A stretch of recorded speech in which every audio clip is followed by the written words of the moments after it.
Assalamualaikum warahmatullahi wabarakatuh. Perkenalkan, nama saya Yusrini Hidayati dari Universitas Mataram. Jadi, pertama-tama saya akan memperkenalkan apa itu rekayasa sosial atau social engineering. Rekayasa sosial itu pada prinsipnya berupaya untuk mengubah masyarakat ke arah yang dikehendaki. Dengan kata lain, rekayasa sosial merupakan perubahan sosial yang direncanakan atau planned social change. Dalam rekayasa sosial itu diupayakan kiat-kiat dan strategi-strategi untuk menjadikan kehidupan sosial menjadi lebih baik. Nah, dalam sebuah rekayasa sosial itu dilakukan adalah karena situasi sosial yang berjalan tidak sesuai dengan apa yang diharapkan. Melalui perubahan sosial akibat modernisasi lebih banyak menimbulkan masalah-masalah sosial. Rekayasa sosial juga merupakan campur tangan atau seni memanipulasi sebuah gerakan ilmiah dari visi ideal tertentu yang ditujukan untuk mempengaruhi perubahan sosial, bisa serupa kebaikan maupun keburukan, dan juga bisa berupa kejujuran, bisa pula berupa kebohongan. Dari sini juga kita melihat adanya tujuan dan manfaat rekayasa sosial untuk transformasi sosial. Nah, rekayasa sosial secara umum itu sangat dibutuhkan dalam pendekatan perubahan sosial, terutama dalam mendukung keberhasilan sebuah program kegiatan di masyarakat.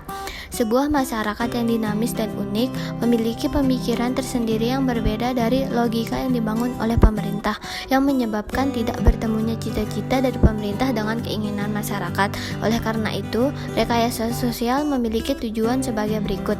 Yang pertama, ada rekayasa sosial yang bertujuan untuk mengidentifikasi permasalahan sosial yang ada di masyarakat.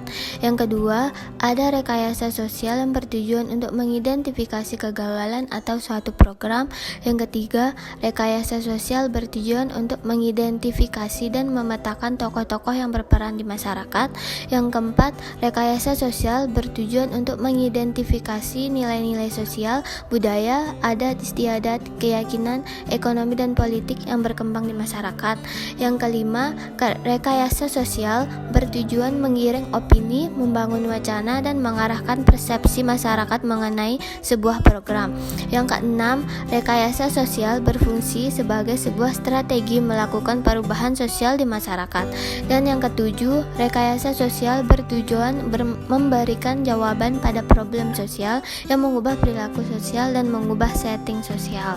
Rekayasa sosial juga bermanfaat bagi upaya mensukseskan program-program pembangunan, baik yang diprakarsai oleh pemerintah maupun yang dikelola oleh LSM. Di samping ada tujuan dan manfaat, rekayasa sosial terdapat unsur-unsur rekayasa sosial, yaitu ada sebab, pelaku perubahan, sasaran perubahan, saluran, dan strategi perubahan. Yang pertama ada sebab, yaitu upaya atau tujuan sosial yang dipercayai oleh pelaku perubahan dapat memberikan jawaban pada problem sosial. Terus yang kedua, yakni organisasi yang misi utamanya memajukan sebab sosial. Yang ketiga yaitu individu, kelompok, atau lembaga yang ditujukan sebagai sasaran upaya perubahan. Yang keempat ada saluran, yaitu media untuk menyampaikan pengaruh dan dari setiap pelaku perubahan ke sasaran perubahan. Dan yang kelima ada strategi perubahan, yaitu teknik utama untuk mempengaruhi yang diterapkan oleh pelaku perubahan untuk menimbulkan dampak pada sasaran perubahan. Jadi di sini saya akan mengambil fenomena tentang rekayasa sosial pengelolaan sampah. Persoalan sampah di perkotaan ini sering dikaitkan dengan persoalan bertambahnya jumlah penduduk kota dan juga tingkat konsumsi masyarakat perkotaan yang terus melonjak, yang berakibat pada meningkatnya produksi sampah dari tahun ke tahun. Diketahui bahwa tingkat kesadaran masyarakat terhadap pentingnya membuang sampah pada tempatnya masih sangat lemah. Hal ini dibuktikan dengan masih dijumpainya sampah-sampah yang berserakan di pinggir-pinggir jalan, masih menumpuknya sampah-sampah di selokan-selokan rumah masyarakat, hingga tersumbatnya aliran air yang disebabkan menumpuknya sampah di dalamnya. Hal itu belum ditambah lagi dengan hadirnya sampah di sudut-sudut gang-gang pemukiman masyarakat hingga menumpuknya sampah di jalanan. Permasalahan yang muncul dan menjadi penyebab perubahan dalam proses cara masyarakat dalam membuang sampah adalah mayoritas masyarakat yang berada di kawasan sampling beranggapan bahwa sampah adalah hal yang biasa dan tidak memberikan efek yang berarti bagi masyarakat dan juga lingkungan secara luas. Sedangkan dalam kondisi kekinian dan lingkungan serta masyarakat yang terus berubah, sampah adalah hal yang sangat penting untuk dikelola, sehingga keberadaannya tidak menimbulkan masalah dan gejolak sosial. Kesalahan dalam memahami dampak sampah terhadap masyarakat dan lingkungan akan menjadikan hal yang mengkhawatirkan di masa depan. Idealnya, perubahan kebiasaan masyarakat dan meningkatnya jumlah penduduk akan berimplikasi pada cara masyarakat dalam memandang dampak sampah itu sendiri. Selain kesalahan pola pikir, penyebab masalah yang perlu direkayasa adalah ketersediaan sarana dan prasarana pendukung terhadap perubahan cara berpikir masyarakat terhadap dampak yang ditimbulkan oleh sampah. Penyebab perubahan lainnya adalah masih kurangnya pengetahuan dan keahlian masyarakat terhadap pengelolaan sampah yang baik dan benar. Hal tersebut menjadi salah satu alasan yang menyebabkan sampah masih dianggap hal yang sepele dan tidak memberikan dampak yang besar terhadap lingkungan dan kehidupan masyarakat.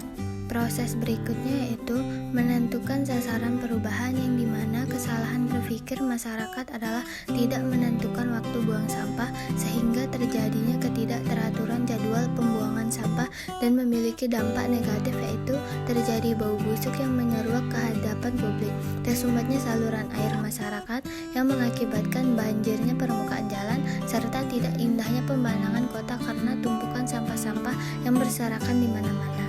Dalam melakukan tugas-tugas perubahan sosialnya, seorang agen perubahan menggunakan saluran-saluran perubahan yang sesuai dengan situasi dan kondisi serta kebutuhan sasaran perubahan. Ada dua saluran yang digunakan, yaitu ada formal dan informal. Yang formal yaitu dalam bentuk pelatihan pengelolaan sampah yang baik dan benar dan melakukan bimbingan teknis terhadap aparatur pemerintah setempat. Sedangkan yang informal yaitu membuat surat edaran yang disebarluaskan kepada masyarakat dan melakukan gerakan bersama tentang kesadaran hidup bersih, membuang sampah pada tempatnya, dan melakukan pengelolaan sampah dengan baik dan sesuai dengan ketentuan yang ada. Dalam melakukan tugas-tugas perubahan sosialnya, seorang agen perubahan menggunakan saluran-saluran perubahan yang sesuai dengan situasi dan kondisi serta kebutuhan sasaran perubahan. Saluran perubahan yang digunakan untuk rekayasa sosial pengelolaan sampah ini adalah saluran formal dan saluran informal. Kedua saluran ini pada akhirnya bermuara pada satu tujuan, yaitu tingkat kesadaran dan cara berpikir terhadap dampak sampah berubah, sehingga dampak lingkungan yang ditimbulkan oleh sampah bisa dimaknai sebagai sebuah masalah sosial bersama dan diselesaikan secara bersama-sama. Dalam proses rekayasa sosial ini, dalam konteks adalah menentukan strategi. Strategi yang digunakan adalah kristalisasi dari adanya penyebab perubahan, tersedianya agen, sasaran perubahan yang bermuara pada strategi. Strategi yang diciptakan diharapkan mampu memberikan efek terhadap cara pandang masyarakat ataupun pihak yang terkait dalam pengelolaan sampah yang ada. Ketika saluran formal dan informal yang sudah ada dan tersedia tersebut dijalankan dan menghasilkan tingkat kesadaran yang sangat minim terkait dengan proses pengelolaan sampah, maka strategi rekayasa yang bisa dilakukan adalah dengan upaya memberikan efek jera terhadap pelaku atau oknum masyarakat yang tidak peka, tidak mengindahkan dan tidak patuh terhadap aturan yang telah disepakati dan ditetapkan bersama-sama.